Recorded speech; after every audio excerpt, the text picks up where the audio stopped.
Bien-aimés, auditeurs, auditrices, chers amis, bonjour. L'heure est venue pour nous de nous approvisionner du pain que nous donne notre fidèle ami, Jésus-Christ. Donnez-lui gloire, deuxième partie. Car vous avez été rachetés à un grand prix. Glorifiez donc Dieu dans votre corps et dans votre esprit qui appartiennent à Dieu. 1 Corinthiens chapitre 6, verset 20. Avoir la plénitude de l'Esprit Saint, être possédé par le Saint-Esprit, c'est appartenir entièrement au Christ, sans réserve. Il nous faut consacrer notre vie entière à Dieu, en nous rappelant que consécration est synonyme de sanctification. Que le Dieu de paix vous sanctifie lui-même tout entier, dit Paul dans l'épître aux Thessaloniciens, première épître aux Thessaloniciens, chapitre 5, verset 23. Se purifier, c'est se séparer du péché. Et se sanctifier, c'est dédier sa vie à Dieu. Il y a là un transfert de propriété. Vivre comme si nous appartenions au monde ou à nous-mêmes en partie, c'est refuser d'être entièrement possédé par le Saint-Esprit. Considérons-nous comme acquis de plein droit par le sang du Christ. Nous sommes sa propriété et toute notre vie est vécue à la lumière de ce fait. Celui qui croit en moi, des fleuves d'eau vive couleront de son sein.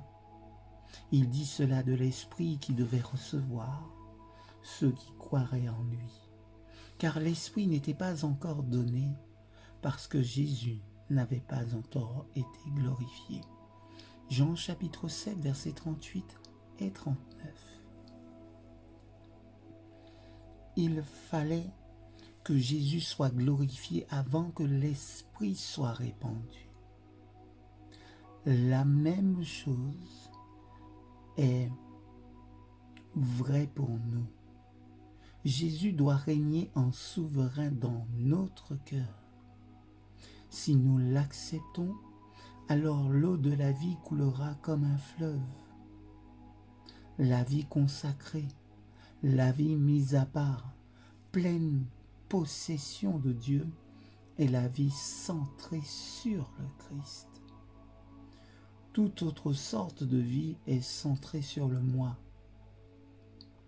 Nous sommes, nous, arrêtés à mi-chemin dans le don de nous-mêmes à Dieu? Il faut être honnête avec nous-mêmes et avec Dieu.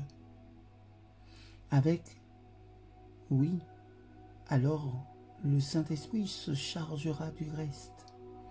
Il nous appartient de faire le premier pas, nous consacrer. Et c'est la responsabilité du Christ de nous donner l'Esprit. Alors le Christ veillera à ce que nous en soyons abondamment pourvus. La plénitude de l'Esprit n'est pas une excitation passagère. Elle est comparable à de l'eau qui remplit un réservoir. Mais quel est le réservoir dont on n'a pas à refaire le plein chaque jour? Tandis que nous dispensons aux autres le fruit de l'Esprit, il faut qu'en nous le niveau soit maintenu. Ne limitons pas Dieu et l'Esprit. Que notre vie chrétienne soit comme une rivière qui ne peut être contenue et qu'elle rafraîchisse nos foyers, nos enfants, nos amis et nos églises. C'est ainsi que par notre témoignage Christ vivant en nous, nous donnons gloire à Dieu. Amen.